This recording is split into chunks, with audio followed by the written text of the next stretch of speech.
5 joueurs les plus violents de l'histoire du football. 1. Marco Materazzi. Connu pour ses tacles rugueux et ses provocations, Materazzi a marqué l'histoire avec son célèbre accrochage avec Zidane en finale de la Coupe du Monde 2006. Une insulte qui a déclenché un coup de tête légendaire, mais qui rappelle que Materazzi était maître dans l'art de provoquer les adversaires.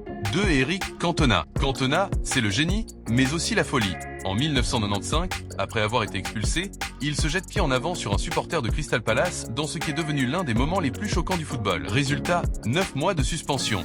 3. Gennaro Gattuso. Gattuso, c'était la rage à l'état pur. Lors d'un match de Ligue des Champions en 2011, il attrape Joe Jordan, un coach adverse, par le col et lui assène un coup de tête. Son agressivité sur le terrain faisait autant peur qu'elle fascinait. 4. Marc Van Bommel. Le maître des tacles assassins. Van Bommel avait un style de jeu agressif, presque violent. Lors de la Coupe du Monde 2010, il s'est fait remarquer par ses tacles répétés sur les Espagnols, transformant la finale en véritable guerre physique. 5. Pepe. Pepe, le défenseur qu'on adore détester. Entre ses coups de pied sur des joueurs au sol et ses provocations, comme sa terrible agression sur Casquero de Retafe, il a marqué l'histoire par sa brutalité, autant que par son talent. Qui aurait mérité une place dans ce classement? On vous attend en commentaire. Abonnez-vous pour plus d'histoires incroyables du football.